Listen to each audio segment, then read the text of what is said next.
Well, thank you, Chairwoman Vandermeer, and committee. Today we have a rare bill. This bill didn't come from the lobbying corps. It came directly from one of my constituents. There's no middleman involved, and we invited stakeholders from the building here, but this came just from a bus driver. A bus driver who is just trying to protect her kids. Her name is Tina Carls. And she noticed when she backs up her bus, it's hard to see the kids on the side of the bus before the sun rises. All the backup lights on a bus are on the back of the bus. Our law prevents her from putting lights on the side of the bus. Now, why would the government get in the way like that? What's the purpose? Well, we asked LRB, Legislative Reference Bureau, to try to find out if they knew why you can't have lights for illuminating the side of a bus on the side of a bus. They didn't know. I've got a couple of guesses that I've heard so far. One is it's just the way buses used to be built, and there just didn't used to be lights on the side of the bus, so we just kind of made the law based on the way the buses were already being built. The other theory is just uniformity. We want all these buses to look alike. But there's no good reason I've heard so far that a light can't illuminate the side of the bus when the bus is backing up. We think Tina Carls is right. And we think the side of the bus should be illuminated. But we didn't want to go overboard with this, partially because the DOT is rewriting some of their laws and they're going to have bigger stuff in front of you, maybe not this session, but next session. But they really wanted us, and I'll get to a couple of things regarding them, the amendments, but we didn't really want to go overboard on what this bill does. So all this bill is going to do is allow illuminating lights when a bus backs up to be mounted on the side of each side of the bus, right above the rear tires. If you think about the shape of a bus, there's a lot of distance in between those rear tires and the back of the bus. We're just going to put the lights right above it. Now, it's not a requirement. Buses don't have to have this. We're just allowing people like Tina Carls and other buses that want to do this right away to be able to do it. And I'd love to have Tina here today. We had a Senate hearing a month and a half or two ago, and she did attend, but then that hearing was canceled because of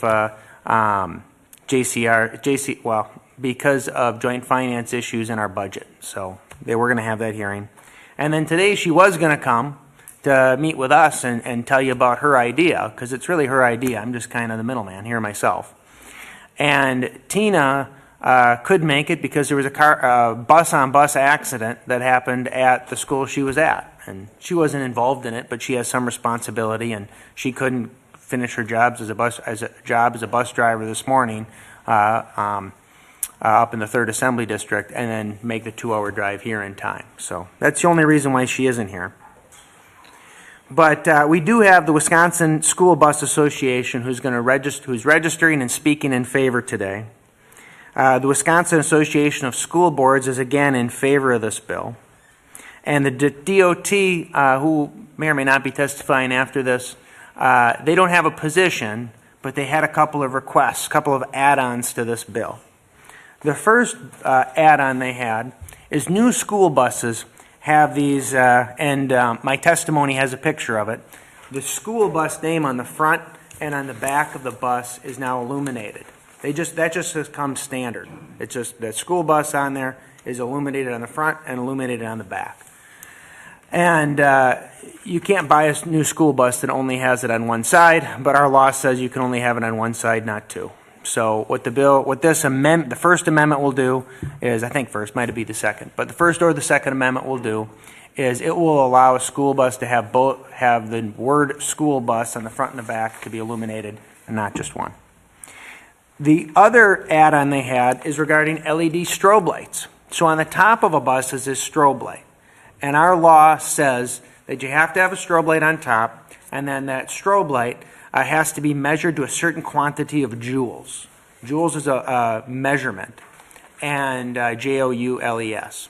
And joules is not a way to measure LED strobe lights. So these new strobe lights that are coming up on the top of a bus, they're measured in lumens, not joules. Joules is a measurement of heat. Lumens is a measurement of light.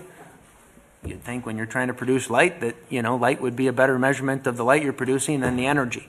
But our law says joules, so this will allow LED strobe lights to be on the top of a bus, even though our law currently says joules, which maybe the DOT will clean that up further. But this just allows those new school buses to be sold that have the LED strobe lights instead of the non-LEDs. So with that, that's the two add-ons to this.